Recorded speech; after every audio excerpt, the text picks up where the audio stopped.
जय श्रीराम बंधुरा हर हर महादेव। और আমি যেতেছি অনেক গুয়াহাটি কামাখ্যা দেবী মন্দিরে। তো দর্শন করবার লিগে তোমরা এখন ভিডিও দেখার লিগে তৈরি হয়ে যাও আর লাইক আর কমেন্টে লেখা দিয়ে যাও।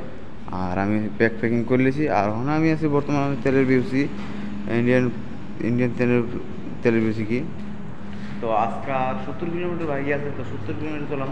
কালকে আমি চলাইছি 140 কিলোমিটার মতন চলাইছি। তো এই যে তো রোদ প্রচুর রোদ দিয়ে দিছে। আর আমি উঠছিলাম সকাল 4টার দিকে। তো ওখানে বাস আছে 8টা। তো রওনা দিই ফটাফট। আর রোদের কোনো জেলাটা তো সামনে মন্দির পাইছি। তো মন্দির দর্শন করতে যেতেছি ওখানে বর্তমান। তো মন্দিরটা খুবই সুন্দর মনে হয়। এখানে প্রচুর মানুষ হওয়া আর এখানে দোকানপাট প্রচুর আছে। কি সুন্দর সুন্দর হাঁস রাজহাঁস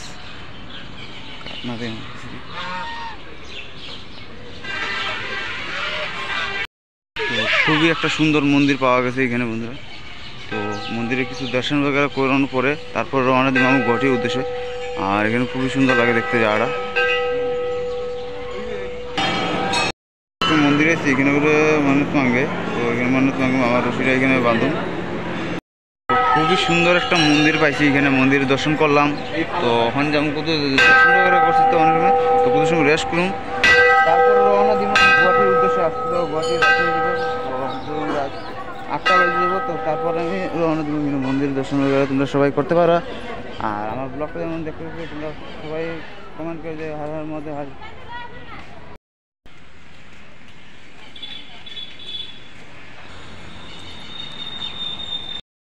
খুবই সুন্দর একটা জায়গা। আর এদিকে কোম্পানি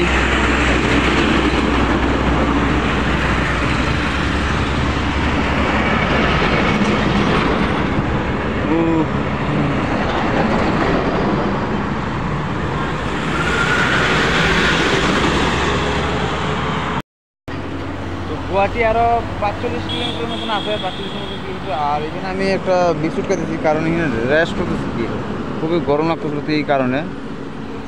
তো আর 45 কিলোমিটার আছে। তো আজকে কভার করলাম লগভগ 5টা বাজবো। তাও কভার করলে তো আরামসে। তো এখানে কি আজকে রাতে থাকুন কি এই যার মধ্যে আছি বর্তমান বন্ধুরা 3টা বাজে ওখানে। আর আমি গুয়াহাটিতে ঢুকে আছি কম্বলে। তো রাস্তাঘাটের মধ্যে কত মানুষ যায় মানে গাড়ি যায় স্পিরিট। তো মা কামাখ্যা টেম্পলের সামনে যে মেইন গেটটা আছে গেটের সামনে আছে বর্তমান। আর এখানে একটা মন্দির আছে। আর এই যে খারাটিলা। তো আজকে ব্যবস্থা করুন দিকে থাকনের উপরে দিকে সমান জায়গা থাকে। তো থাকনের ব্যবস্থা করুন লাগবো আমার ট্রেন লাগাইয়া।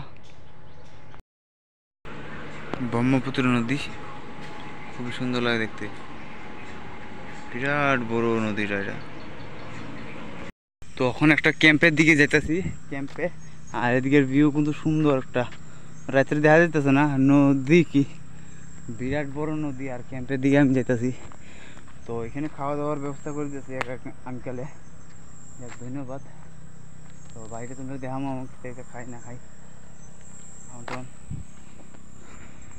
তো এখানে ক্যাম্পে আছি। এখানে ডাল ভাত এটা সব কিছু আছে এভরিথিং। তো এখানে খাওয়া দাওয়া হইতেছে।